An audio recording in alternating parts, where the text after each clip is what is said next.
नमस्कार, मैं हूं रविंद्र जैन और आप देख रहे हैं मुंबई मास टाइम्स। आइए देखते हैं आज की मुख्य खबर।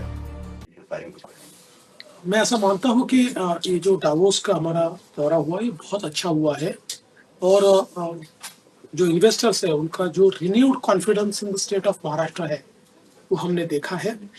करीब 15,70,000 करोड़ के मतलब करीब करीब 16 लाख करोड़ के एमओयूज हमने साइन किए हैं, जिसमें करीब 15 लाख से ज्यादा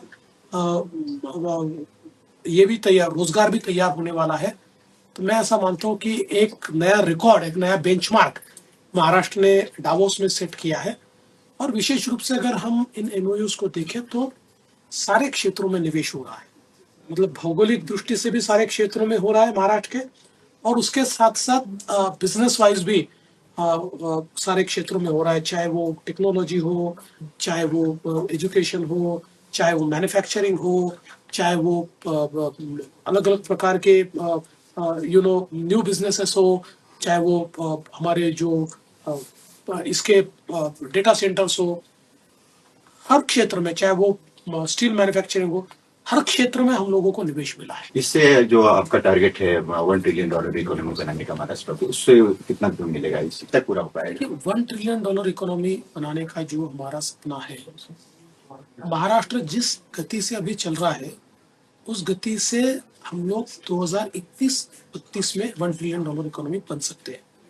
लेकिन हम लोगों ने जो इकोनॉमिक एडवाइजरी काउंसिल तैयार की थी, जिसमें एन चंद्रशेखरन जी उसके टाटा के जो प्रमुख है उसके प्रमुख थे और 20 ग्लोबल सीईओज उसके अंदर थे, सारे सेक्टर के लोग थे। उन्होंने हमको एक रिपोर्ट दिया है, जो रिपोर्ट भौगोलिक दृष्टि से और अलग अलग कौन से क्षेत्र में निवेश होना चाहिए, किस प्रकार से होना चाहिए, इसका एक उन्होंने हमको खाका दिया है, ब्यौरा दिया है। उसको हम लोग इम्प्लीमेंट करने की कोशिश कर रहे हैं, जिससे ये जो 2032 या 31 में होगा ये हम 28, 29, 30 तक कैसे कर पाए।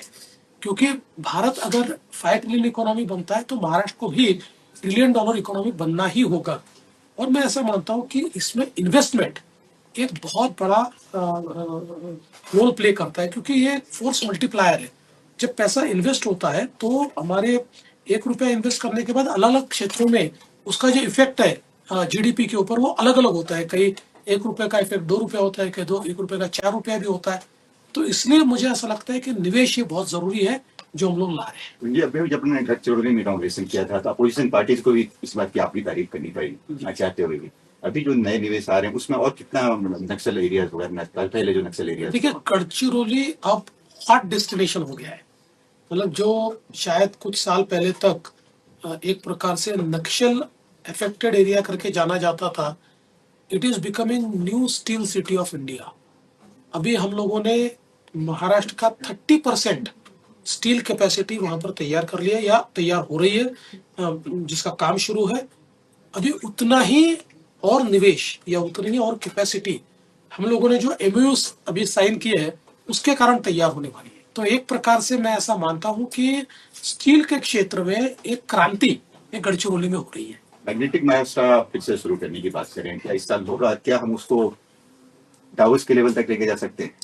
देखिए हम हमारा ये प्रयास है कि अल्टीमेटली निवेशकों को एक प्लेटफॉर्म देना पड़ता है, और कोई भी चीज जब आप उत्सव के रूप में जब सेलिब्रेशन के रूप में आप लोग मनाते हैं तो उससे एक मुझे ऐसा लगता है कि उसका फायदा भी ज्यादा होता है। तो इस प्रकार की जो निवेशकों की कॉन्फ्रेंस होती है उसमें निवेशक इसलिए भी आते हैं कि they get to meet each other, वो एक दूसरे के साथ व्यवहार कर सकते हैं, नई अपॉर्चुनिटी को तलाश कर सकते हैं।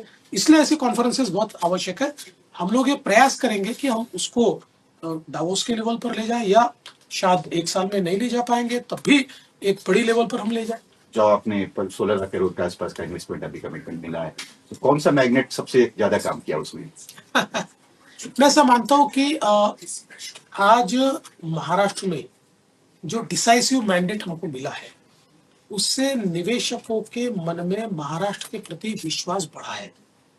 और कोई भी निवेशक जो होता है वो एक प्रकार से सरकार का इतिहास देखता है, और उन्होंने देखा है कि मोदी जी के नेतृत्व में जब महाराष्ट्र में हमारी पहली गवर्नमेंट आई थी उस समय हमने जिस प्रकार से बिजनेस फ्रेंडली वातावरण तैयार किया था, और लगातार 5 साल एफडीआई में हम नंबर 1 रहे, और पिछले 2 सालों में हमारी जब सरकार थी वापस आई तब भी हम नंबर 1 रहे।